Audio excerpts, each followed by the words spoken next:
Good afternoon, everyone. Namaste. A warm welcome to this session on behalf of the entire IMA family.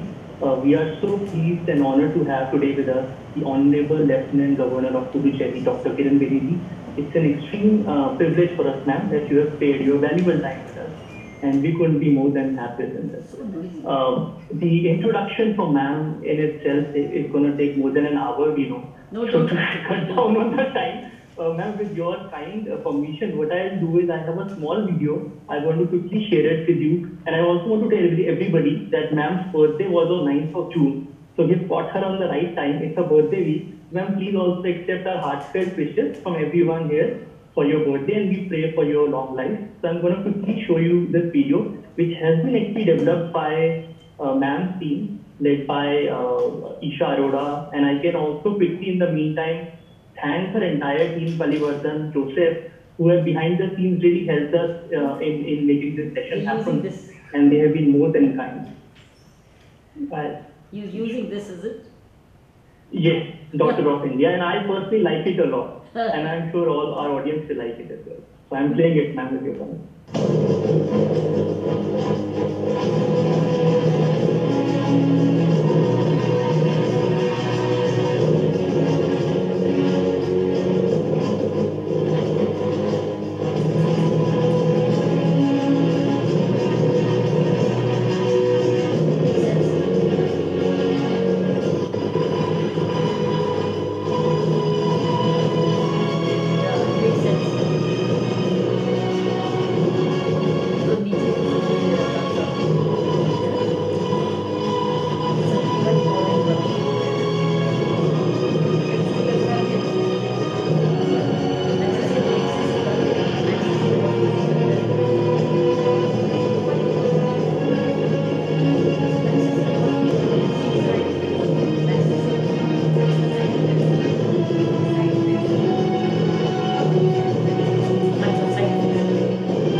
So I can truly, reminiscence your entire journey while growing up, ma'am, and I'm sure everyone in the audience felt really inspirational to watch your journey. And we all relate. I think a common middle-class person in the in our country really relates to your journey.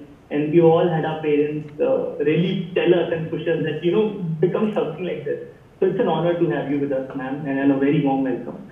And ma'am, your journey and your story needs no introduction. Everybody is well aware of, well documented. There are both movies, short stories, documentaries available. And I think one common strand which I have seen in your story is that whichever department, whichever job role, function you have gone, you have actually, bended sideways and transformed it completely. So whether it was police department, whether it was prison reforms, whether it was politics, and now even when you're when you're a governor, and pardon me, but many people in our country used to think that governor is like a semi-retirement, right? If you just need to go there, sit in your kursi, do ribbon cutting, and it's a nice way to ease into a retirement. You have completely twisted it on its head, and people are now getting a run for their money. Yeah, governor needs to do all this stuff. It's not that easy. And in corporate, because many of our audience is also from corporate, there is a saying that the titles don't define the job, right, or the person, but the person defines the title. And I think your story is a testament to that proverb, that actually you can toss around a title and make it something more meaningful and profound. I want to tell all our viewers that ma'am has got more than 15 million social media followers. She is the most approachable, accessible, political leader I've seen in this country. I can say it hand on heart. Even with this session, all it took was just to request ma'am, and she so nicely agreed. And I really feel proud that we are living in this new age India. Ma'am, I want to know from you that you've done this time and again, and you are doing this tirelessly, right? Just getting into a particular role or a function and completely changing its meaning, right? Fundamentally. What drives you? What motivates you? And I want you to share achievers who are joining us from all around the country. That how can you actually garner the strength and actually dare to not be bogged down by stereotypes? Actually, do what your heart and do the big thing. First of all, thank you, Karthik, for this surprise introduction. I thought Isha Arora had made this clipping, whatever, only for me, but I didn't know it's going to you. I'm going to ask her why she did it. It's becoming viral now. I'm going to ask her how can she do it? Why did she do it? But it's very interesting to see how the face keeps changing in one's life. So nothing's permanent. Even my today's face is going to change tomorrow. It only drives home one message. While you do not know, but you're constantly changing within and out with the outside. So I guess this is the purpose. I think he's probably saying the same thing. You are not anywhere for long. Right. You're not anywhere for long. Question is, do you want to drag your feet? Want to just sit idle? Or make the change? Meet the purpose of place. I know Julio Ribeiro, a very famous IPS officer. He's also he's totally a legend. He was a officer of tremendous grit and courage, and he led the Punjab police at the time of absolutely very big challenge of terrorism those days. He was posted there, and he said, and he started from day one, moment one, and somebody asked him, what's making you do this? He said, I'm a man in a hurry. I'm a man in a hurry. So that's what I mean. I think wherever we are, you're not there for long. You have a choice. Buy time, mark time, or make the difference. I think that's been my instinctive way of working, is to be there for a reason and make the difference. Oh, well said. That's the tagline we're going to use, to be in a hurry and actually do it and not just see the life pass by. Well, we have done a lot of initiatives. We keep following you on social media and you are so active. And I see you actually doing surprise audits and actually really surprising some of the administrators while they're on the job. And, how do you think in the new age where everybody is living in the age of social media, everybody is so well informed and aware, how do you see the process of engagement in the life of a public servant like yourself? How is the life changing, right? It was a time 20 years back when you would sit in your closed doors, do a policy decision and just do a press conference and that's it. Nobody is going to, access you. But now people can access you over social media. And so I'm sure you get all kinds of mixed messages. Some strong opposition you might also get, right? And it's not always the nice lovey-dovey messages, I'm sure. So how do you think the process of engaging with the public, taking feedback on the policy, engaging other stakeholders like local administrators from where you sit, how do you see that process getting changed in current times? You see, every job in public administration or even in private sector, everywhere, you are yourself your director of Ignitio, how do you call it? Ignitio?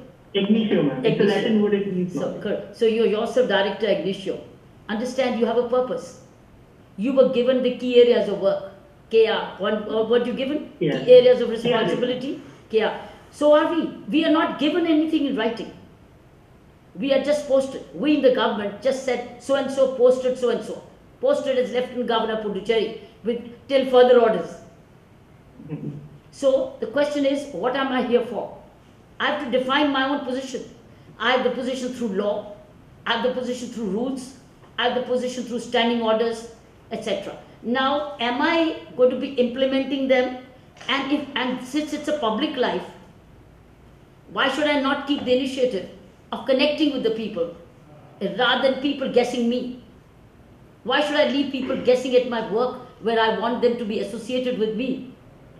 So social media is one more remarkable communication tool by which a public servant can keep his or her people. I'm not a constituency. The politician has a constituency. For me, it's the entire union territory as a place to serve. See, Pondicherry may be divided into 30 constituencies, we have 30 MLAs. But for me, it's all one. And with all its 14 to 18 lakhs of population, floating, etc., and floating is double. When it's normal time, it would have been 14 into 14. Question here is, I as a Lieutenant Governor, do I cocoon myself and shut the door of Raj Niwas and say, it's okay? I have to choose. People will otherwise keep guessing what the Lieutenant Governor is doing. Why is she doing? How is she deciding? What is she deciding? No, we decided by a conscious choice that Raj Niwas will be a people Niwas. We chose because it's people. It's not an isolated institution. It's for a purpose. So the first thing, important thing is you define the purpose of your assignment and your responsibility. And one of the methods of achieving that purpose is making yourself accessible and purposeful and meeting. So that's why the morning rounds, as you mentioned, I go out to do. What is it? It's to see, it's to feel, it's to connect, it's to communicate, it's to understand and identify what more one can do. Absolutely. And in fact, ma'am, you mentioned a very interesting point around KRAs and KPIs, which I'm sure many of our, an average person working in a company would truly relate to and might be smiling as you mentioned these terms. I've never seen it coming out from a political leader. But do you think there is also a time now to document some of those things, to actually have progress cards properly released in the public so everyone can see that this was the plan, not the numbers which certain ministries come out with, but even at your level, do you think there is a need to document some of those progress by department, by function, and make it completely available for public to access, to counter, to react on it? And I also like your statement that this has to be like Raj Niwas has to be a public place. Do you also think the name sounds very colonial, Raj Niwas? Maybe in the future, do you think the name also needs to be adapted to Janta Niwas? I don't know if for lack of a better word. But do you think public should also get some documentation of these KPIs and KRAs and actually see that the leader is actually chasing a certain goal and can actually track like we do in corporate life? Do you see, or is it too early a stage we are talking about to have that sort of environment in your area of work? I think when the websites were born, it is exactly for that purpose. Every department has a website. Now it depends on whether you use it as a billboard or you make it dynamic. So you can go back websites many years ago. I remember I was one of the first pioneers. A friend of mine called Deepak Chandwani connected with me. He had a value web business in Lajpat Nagar market. And he approached me 20 years ago and said, ma'am, I want to do your website. And I said, how? Why? He said, no, he wanted it. Can you believe it? I had a personal website called kiranbedi.com more than 20 years ago. Everything of my work is documented on that website. The police work, the prisons work, everything, my NGO work is all documented on my website. So I have been a website student ever since the websites start to pick up. What is website for? Is to connect you with people. So that if you're wanting to know more, go to my website and ask me questions as you want. So many times when I'm asked a question, I'm interviewed by the students, and the moment they start asking questions, I ask them, what kind of research have you done? Otherwise, why haven't you done research? So I send it back. I say, no, you do your research, because research is a good habit. So websites, etc., are a place of documentation. But you'll be happy to know, on the birthday of mine, my two foundations, the India Vision Foundation and the Navjyoti India Foundation, they both came together to gift me a virtual present. And they gifted me a virtual present. Demonstrative learning. And what is demonstrative learning? It's nothing but learning from others' learnings. It's a demonstration of good practices. And on demonstrative learning, there's a section which we got called the Hive. In the Hive, there are two sections. All good practices practically done by my two foundations is on site. And all the good practices which we followed at Raj Niwas is on site. So you can learn, that's why it's called demonstrative learning, learning through demonstration. So theory you can go back to, but here is practically lived. So I think that documentation is very, very important. This film which you've shown would not have been easily available if I had not documented all this documentation. So documentation is a very important habit, but particularly for government departments elsewhere, it's institutional memory. Because as I said when we started this conversation, we are here for a while, we are here temporarily, we have to move on. So what leaves behind is documentation, is institutionalization of one's work. So well said, ma'am. A lot of people also, ask me, and when this session is going to come, many of them keep sending me questions. So many people who are working somewhere, right, they are meaningfully employed or they are working for themselves, they have a certain skill, right, and they believe that in some way they could contribute to nation building, but they may not have a lot of time to formally volunteer. Do you think there is a merit in creating a structure for people like these to get associated with public initiatives, with government initiatives, and use their skill on a as-needed basis? Do you think one could structure and formalize such an organization? The nation building begins with you. Nation building begins with every Indian, child, youth, or senior citizen. Every Indian. First of all, he or she must build himself, make himself skilled and capable, and realize one's potential. Moment you realize one's potential, you want to give more. First of all, build yourself. Build a better you. Before you build a better other, build a better you. And when you build a better you, you're a better leader. You're a better person. When you're a better person, you are building a better environment around you. Why do we look for nation building outside? Nation building begins with individual. Every IAS, every IPS, every public servant, every corporate leader, every workman, every student, every youth is a nation builder in his or her own capacity. The question is, he looks for another NGO or another institution or another office. He doesn't begin with himself. If it's a youth, he does better academics. If it's a corporate leader, he leads his corporation better. If it's a workman, he produces a better quality of product. If it's a woman, she realizes her own strengths and potential. Tell me, is nation building outside you? It's within you first. Build a better you before you build you will then build a better us. Then you will build a better we. But rather than I'm waiting for an opportunity to build the nation, I'm not getting, you are not understanding the strength is with you. Energy is within you. You have to realize the potential. And then expand it. Then it's called expansion of your energy.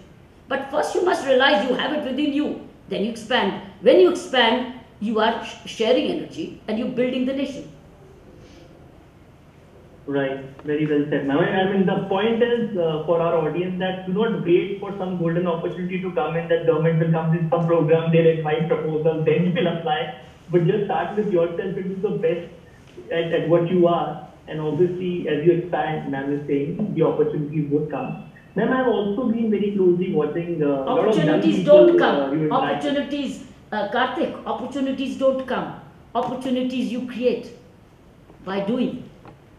You create opportunities. Right. They just don't fall into your lap. You create them. By some good action and by some good thought, you have invited it. You created it. It's called the secret of synchronicity. You are getting what you're looking for, what you're desiring, what you're really aspiring, and you're striving. You get it, but you don't understand the mystery. But actually, it is your own thought which has attracted an opportunity. So you are not waiting for opportunity from outside. Create an opportunity from within every day. Very well said, ma'am. Ma'am, I was saying that I have also watched that you interact with a lot of young kids, and I saw this interesting video in which a young child has produced a sanitizing machine where you just steps on, and I saw how you installed it at Rajbhavan. A lot of young children, a lot of young startups, who also are associated with us. They also, again, the point would be similar that, what's the opportunity for them? I know you invite a lot of them to work collaboratively, you reach out to them. But at a formal level, how do you think some of the young children who have innovative ideas, or these young startups coming out of colleges, what are the possibilities that we can tap them to solve some of the big problems, right? Like UN has these SDGs, and similarly we have also our group. NITI Aayog is coming up with a lot of initiatives. What are the ways in which we can engage the young children and also some of these startups so that they don't solve problems of the West, or problems for a very niche audience, but they are big problems to be solved in India? How can we sort of inspire them and motivate them to solve these problems? Karthik, a few months ago, Raj Nivas hosted a science exhibition. Few months ago. That's what I said, Raj Nivas is a people Nivas, because we were holding cultural events, science exhibitions. So one of them was science exhibition. We tapped the young scientists of Puducherry, and we did a series of them. Let me tell you, every exhibition display was a startup by itself.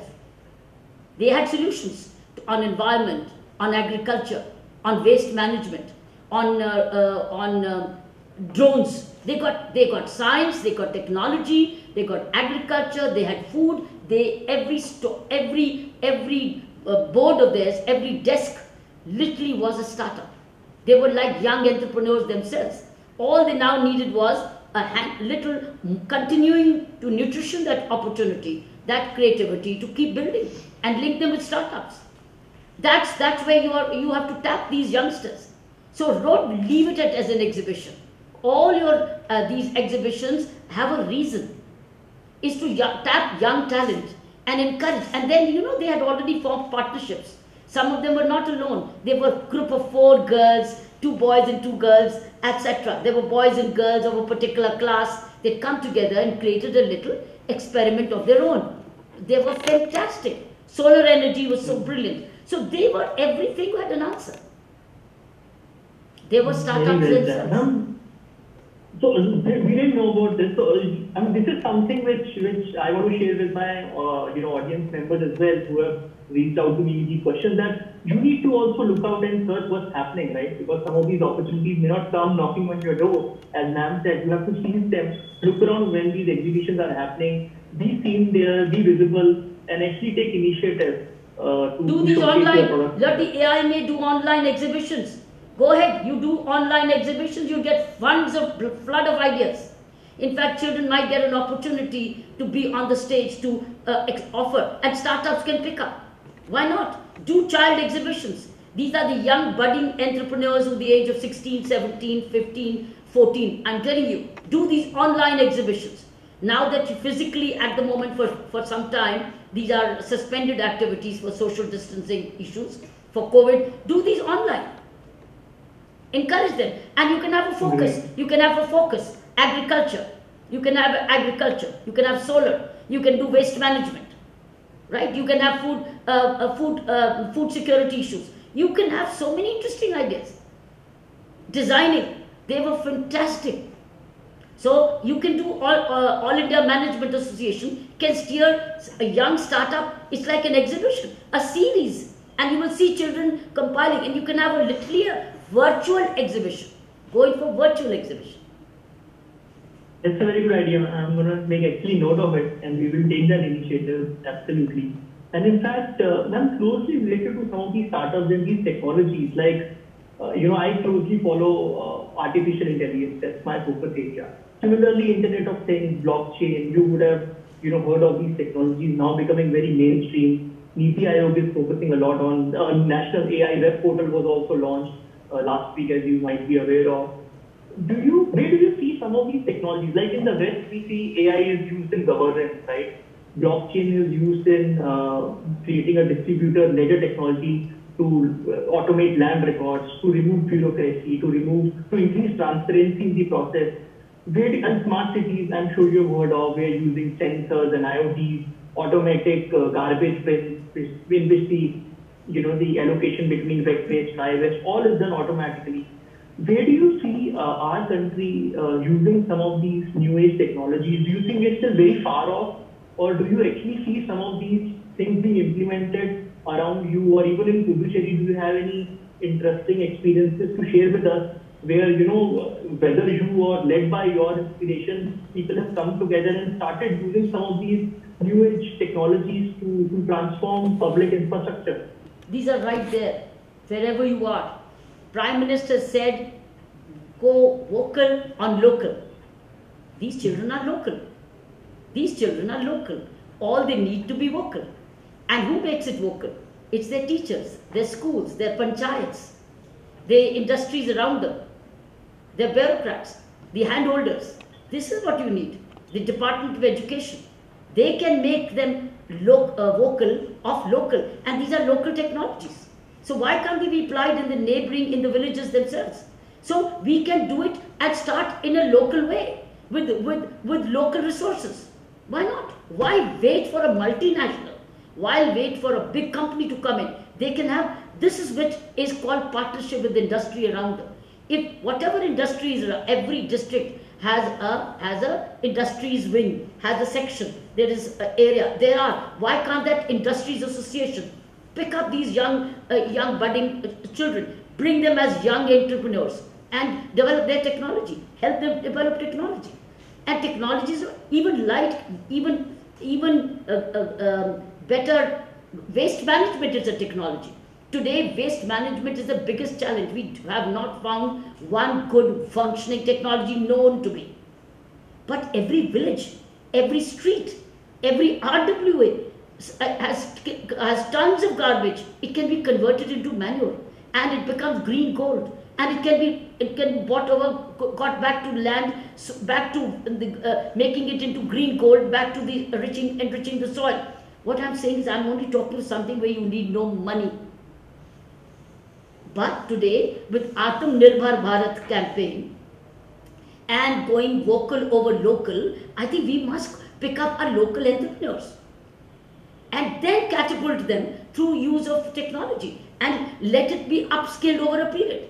Why should we only begin at the top? Why can't we gradually climb up? Oh, that's a very insightful thought actually. That, you know, sometimes people are actually waiting for that, you know, ultimate point that, you know, only when we, so I see that a lot in startups, you know, who are related to that only when I raise a certain level of funding, only when I raise at a certain level, then only they think things would be serious. But as to your point, I mean, you just need to start somewhere and incrementally grow. No need to do a big bang sort of implementation. So that's commendable. In fact, I'm going to twist the discussion a little, ma'am. A lot of female followers of you, you know, are writing to me that, you know, whether we're talking about entrepreneurship or we're talking about leadership in public life or in general in our country, we all are aware of the challenges which women had to face over the last 50, 60 years post-independence. But now, you know, people like yourself have led the way that, you know, there is no glass ceiling technically, and it is possible to break all those shackles and stereotypes which we all generally tend to associate. But many of your followers are asking me that, does it all, because they've all seen your story externally and it all looks very inspiring on TV, on video, but they want to take inspiration from you, that as a fellow woman, you know, I'm sure you would have faced a lot of challenges when you were trying to be the first in many of those stereotypes. What kind of challenges you faced? You want to share a few of them to inspire and encourage them, and also tell them probably that, you know, when you are, or maybe one or two instances where you almost thought that, you know, no, it's not going to cut it. You know, we all feel at some point in time, oh, this is too hard. Maybe, you know, I'll not be able to do that. Did you have those moments? I'm sure there were certain moments in which you really started to self-doubt. It happens to the best of us. Were there some moments like that? And how did you overcome them? Do you want to share some inspiration with us? When you have a self-doubt, go for a long walk. It clears your thought. Listen to some very good music. Read a book. Cuddle yourself in the bed. Get into the nature. Do something which, watch a nice movie. An inspirational biography. So if you want, you need to know where you plug in. You need to have your charging plug points. I have mine. Like my morning workout is a plug point. So morning yoga is a plug point. So morning being with nature is a plug point. doing some little videos of birds which are all around Rajnivasa plug points. And then decision making, believe me, is a plug point. If I'm confronted with an issue and if I can resolve it and I do take a decision and resolve an issue and I feel it's made the difference, for me it's a charge point. So I seek out. So you need to know where to draw your energy from. Every one of us have energy flows. But needs to know where does it flow best. It's not being in company is a plug point for me. In fact, silence is a plug point. Being with myself is a plug point. So I know my plug point. For some, cooking would be a plug point. Go and do it. Cleaning out the house is a plug point. Do that. You need to know yourself. What are your energy sources? Which charges you? Right. It's very inspiring. Now I'm going to, because many of my viewers are asking, I'm going to divert your attention and seek your inputs on the most hot topic of now, which is COVID. And I'm sure you get asked hosts of questions and inputs around, what's it going to be. And a lot of our audience members, and they come from MSMEs, many of them come from tier 2, tier 3 towns. And the way I hear from the conversations with them is a lot of uncertainty. So a lot of people say that if it's a risk, they can manage. But many of them fail to grapple with the situation that they feel that it's beyond risk. It's just pure uncertainty. And they don't even know if they should continue what they're doing, or is it a time for a fundamental shift, or is it a time to stay low and just tag along with what you are doing in life, or is it actually a time to literally put the proverbial reboot button and actually do something fundamentally big? And many people come up to us and have those dilemmas, and many of them believe that you probably have the answer, because the way I see you is from your public life. Apart from that, you're also a very inspirational leader, and many of us would like to hear from you that how has it affected you as a person individually, how as a public figure is affecting you. And I'm sure so many people reach out to you for help and support and guidance and counseling. What's your message to them, that how to sort of manage the current crisis? Well, this is one event in our life which has affected everybody equally. Everybody equally. It spared nobody. It spared nobody. High, rich or poor, young or old, north or south, west or east. It spared nobody. Government servant or private. So don't you feel you're alone. It's affected everybody in one form or the other. Therefore, let's understand that we are now in a world of virtual transition, virtual change. So why keep lamenting in it? It's not happened to you or me alone. It's affected us according to wherever we were. It's like an earthquake. If somebody was in Bhuj at that time, it got affected. But this is one earthquake which affected all in their own way. It's shaken us all in our own way, whether it's a public servant or it's otherwise. Look what's happening. Look at the way the doctors are fighting. Okay, did you ever expect warriors in white be struggling like this and getting affected themselves also equally? Did they? But that's what medicine is all about, taking these risks.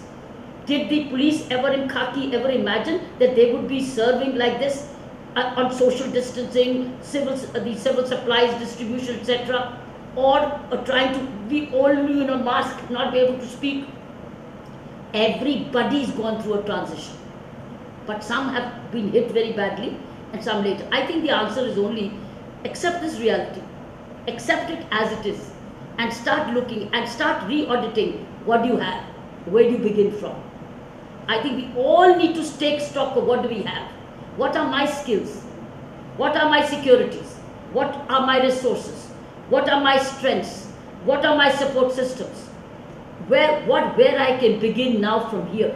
What is the government which is offering? What are the schemes which are coming? What can my association give me? Right, wherever I am. Once you have understood, so it's a time for dissection of that means it's a time for self-analysis, self-preservation first. I think one message is very clearly that before wealth, it is health. Earlier we were looking for wealth at the cost of health. Now it will be at any cost, health comes first, wealth follows. I think this one big message to the rest of the world is my health comes first. Then comes wealth. But then comes how much wealth? Am I going to sacrifice my health to amass wealth? Or am I going to live my health to enjoy wealth? I think we need to first answer everybody in the world is my health for enjoyment of wealth, or is it my health at the cost of wealth? Is it, or how much, what is it going to be the cost? So I think that's important to first get that one common message right. Now health is not just about physical. Health is about your mental health, your attitudes, your spiritual health, your emotional health. Your physical health is what you and I see. But what's my emotional status? What's my spiritual status? Because this is resilience. Emotional health and your spiritual health is resilience, is the resolve and your willpower. It's internal, which is only known to you. Unless you develop that as well, how will you deal with this crisis of a situation? And then look at what's physically around me and what can I do with it. Then look at your immediate 2 years, because I think this is going to last, impact us at least for 2 years. I believe this is going to last at least 2 years. It phase out over a period. But then plan for next 2 years and then plan for the next 10 years. Where do you want to see yourself next 10 years? And where do you see now in the next 2 years? You have to rework your resources and your skill and who can you be partner with. It's also time for collaborations rather than competition.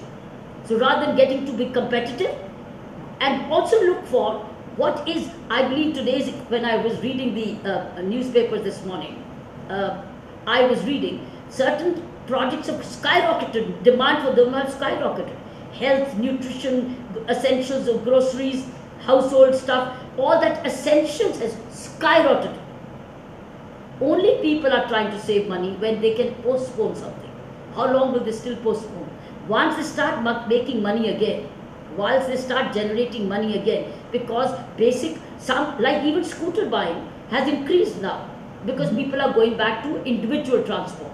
So it's getting to be back to after the lockdown. On one hand, we have a health challenge going on still. On the other hand, the economy is coming back, means production is coming back, consumption is coming back. Agriculture is a very big resource. If any one of us has any land, why are you running away? Go and use the land. Use the land the best you can. It's your best security. You can make it productive if you had abandoned it. So I think we can all look at whoever we are, wherever we are, whatever we have, with our emotional, mental, spiritual health intact. So we just don't look at external health. Look at totality of health, holistic health, and then find your own solutions for the next 2 years. And then where will you be? Where do you want to go next 10 years? But life is very uncertain. So what happens 10 years out, nobody knows. All you can do is one day at a time. As it's very said, right. Leaders who manage, I read somewhere, leaders who manage the day-to-day and lead with a vision will emerge from the crisis with companies that are stronger and more resilient than they were ever before. So leaders who manage the day-to-day, and lead with the vision will emerge from this crisis with companies that are stronger and more resilient than they were even before. So work, manage first day to day with the vision. Have a limited vision, immediate drive and recover, and then have a long-term vision with the sense of resilience. And resilience doesn't come without your mental attitudes and strength.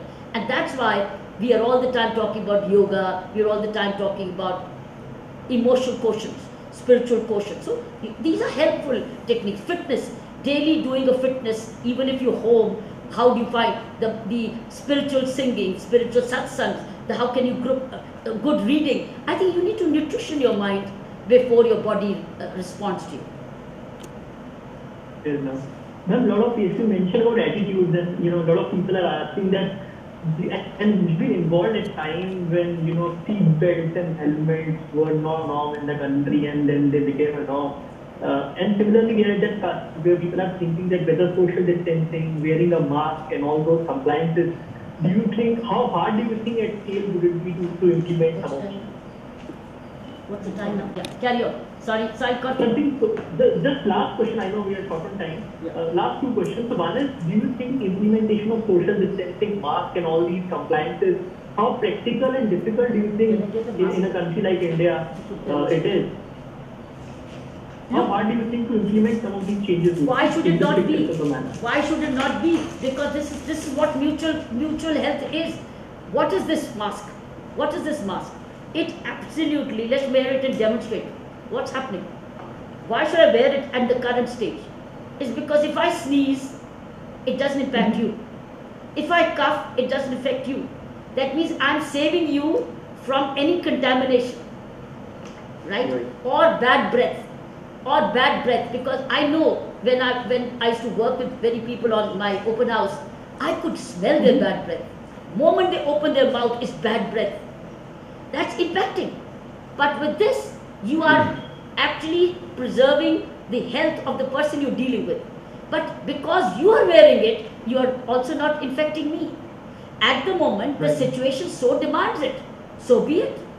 So be it. Why don't we accept this as a reality?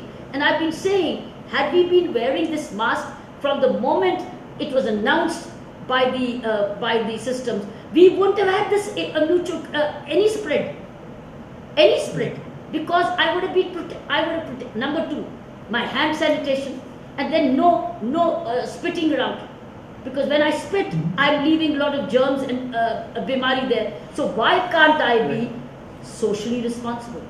It's a time for social responsibility. Why can't we be socially responsible? It's in my interest.